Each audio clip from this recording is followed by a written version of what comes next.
Hello नमस्कार दोस्तों और प्यारे बच्चों और अजीज मेरे।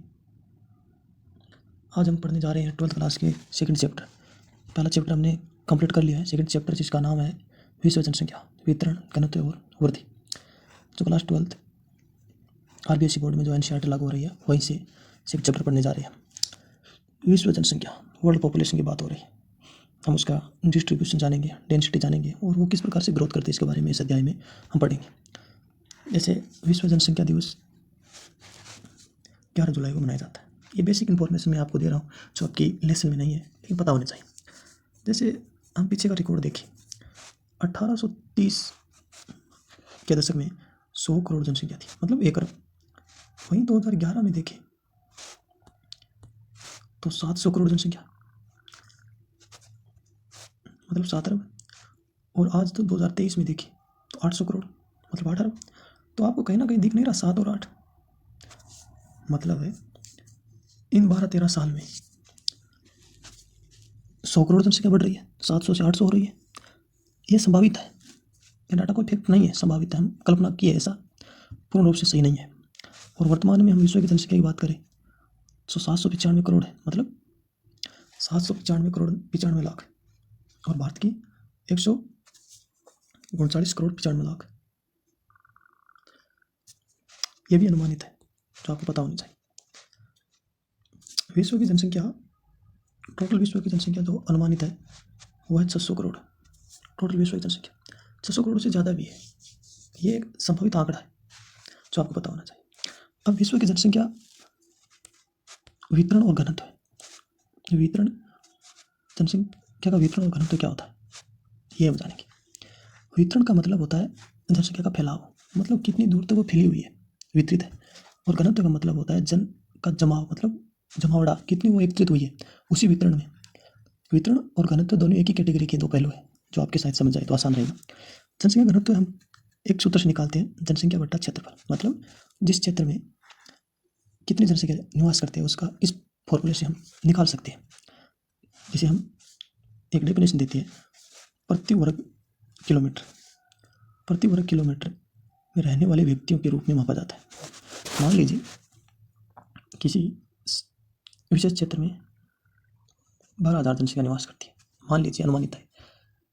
तो उसका हमें क्षेत्रफल पता है, कितने मतलब लोग रहते हैं, उसका घनत्व निकालना है। तो सूत्र हमारे पास था जनसंख्या और क्षेत्रफल। जनसंख्या कितनी है हमारे पास, 12,000 बटा 100, 100 से मल्टीप्लाई करते हैं ना, तो ये कितनी होगी, 0 से 0 काट दीजिए, 120। मतलब जिस किसी विशेष क्षेत्र में 12,000 जनसंख्या निवास करती है तो उस क्षेत्र का घनत्व 120 होगा। आपकी नोटबुक में जो आपकी पाठ्य पुस्तक है उसमें आपको एक फॉर्मूला दिया हुआ है। फॉर एग्जाम्पल, कभी कभी होता है कि इस चैप्टर से कुछ परिभाषा ना पूछकर ऐसा अप्लाइंग पर्सन दे देता है जो आपको एक क्वेश्चन के रूप में हल करना होता है। जैसे भी मैंने बताया, सूत्र की बदौलत जो एक मैथमेटिक का सा रूल लग जाता है, कभी कभार होता है, वरना तो इनकी डेफिनेशन वगैरह वगैरह ही पूछते रहते हैं। तो यहाँ तक मैं आशा करता हूँ आप समझ चुके होंगे। तो हम जनसंख्या का असमान वितरण, हर जगह जनसंख्या समान रूप से नहीं रहती, कहीं ज़्यादा है कहीं कम है, इसका कारण भी जानेंगे। जैसे जॉर्ज बी क्रेसी को दिखाई दे रहा है, जॉर्ज बी क्रेसी, ये एक भूगोलवेत्ता है। इन्होंने एशिया के बारे में क्या कहा है, हमारे क्षेत्र के बारे में, कि एशिया में बहुत अधिक स्थानों पर कम लोग और कम स्थानों पर बहुत अधिक लोग रहते हैं।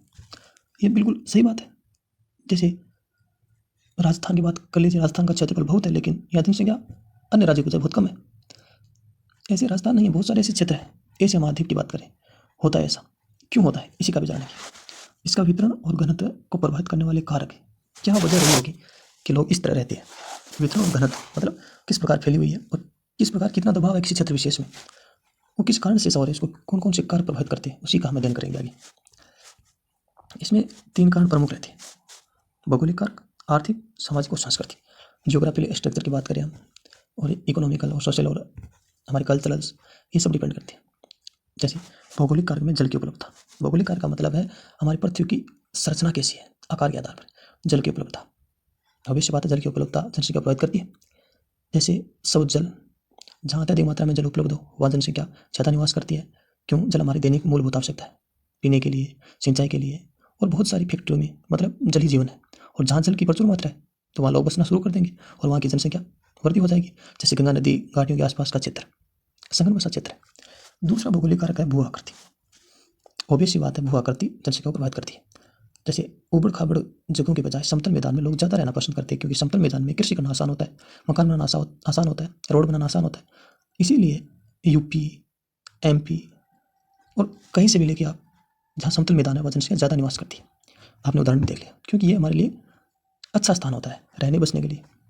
जैसे मान लीजिए जम्मू कश्मीर इलाका पहाड़ी इलाका है, तो वहाँ मकान बनाना, रोड बनाना कठिन होता है, ज़्यादा खर्चीला होता है, इसलिए लोग समतल मैदान में ज़्यादा रहना पसंद करते हैं। यहाँ तक आपको आसानी से समझ में आ गया होगा। वो हम जनसंख्या घनत्व प्रभावित करने वाले कारक पढ़ रहे थे। तीसरा कारक होता है भौगोलिक कारक में जलवायु। जलवायु भी जनसंख्या को बहुत ज़्यादा प्रभावित करती है। जैसे मौसमी क्षेत्र, ऑब्वियस बात है, जहाँ ज़्यादा वर्षा हो, ज़्यादा तूफान, अकाल पड़ना, ऐसे क्षेत्र जो जनसंख्या को बहुत ज़्यादा प्रभावित करते हैं। ज़्यादा बारिश होने वाले क्षेत्र पे कौन रहेंगे अनावृष्टि की जगह। इसीलिए तो आपने देखे होंगे एशिया के जो पूर्वी भाग है, मतलब मौसमी क्षेत्र हो या अर्धशीतोष्ण वगैरह क्षेत्र में जनसंख्या का जमावड़ा ज़्यादा मिलेगी, क्योंकि वो जलवायु के अनुसार अपने आप को ढालने की कैपेबिलिटी रखते हैं। चौथा कारक होता है मृदा। ऑब्वियस बात है, जहाँ अच्छी मृदा होगी तो अच्छी कृषि होगी, अच्छी कृषि होगी तो औद्योगिक क्षेत्र बढ़ेगा, तो ऑब्वियस बात जनसंख्या ज़्यादा होगी। एक किसान को खेती करने के लिए अच्छी मृदा चाहिए, तभी तो अच्छी उपज कर पाएगा। तो जहाँ अच्छी मृदा वहाँ जनसंख्या ज़्यादा, और जहाँ अच्छी मृदा वहाँ जनसंख्या ज़्यादा। क्यों? खेती अच्छी होगी, खेती होगी तो इंडस्ट्री इलाका बढ़ेगा। अब इंडस्ट्री इलाकों में काम करने के मजदूर बढ़ेंगे, रोजगार उपलब्ध होगा, तो रोजगार के लिए गाँव से नगर की तरफ लोगों का प्रवास होगा, जनसंख्या बढ़ेगी। तो ये भौगोलिक कारक थे जो जनसंख्या को प्रभावित करने वाले कारक थे। दूसरा कारक है आर्थिक कारक, इकोनॉमिकल कारक कौन से, जिसमें खनिज, ऑब्वियस बात है, मिनरल की बात करें, चाहते थे मात्रा में खनिज क्षेत्र पाए जाते हैं, जो खनिज की पेटियाँ पाई जाती है, जैसे हमारे छत्तीस, भिलाई, उड़ीसा में बहुत सारी खनिज की पेटियाँ, जनसंख्या लोग वहाँ ज़्यादा रहती है, क्योंकि वो रोजगार मिलता है ना उसको, उसका इनकम का साधन वही खनिज ही है। इसीलिए आर्थिक कारक में खनिज को प्रथम रखा गया। दूसरा होता है नगरीकरण। नगरीकरण का मतलब होता है एक शहर में हर प्रकार की सुविधा होने के कारण धीरे धीरे नगरों में, गाँव से लोग नगरों की तरफ आना प्रवास करते थे। नगरों में रहने की उत्तम व्यवस्था होती है, पानी की अच्छी व्यवस्था होती है, शिक्षा की अच्छी व्यवस्था होती है, आवास की अच्छी व्यवस्था होती है, हेल्थ की अच्छी व्यवस्था होती है। तो धीरे धीरे लोग क्या थे, गाँव शहरी तरह आगे बढ़ जाते हैं और यहाँ नगरीकरण हो जाता है, क्योंकि यहाँ इनकम का सोर्स ज़्यादा है। तो नगरीकरण भी जनसंख्या वितरण को प्रभावित करते हैं। तीसरा कारक होता है औद्योगिकरण।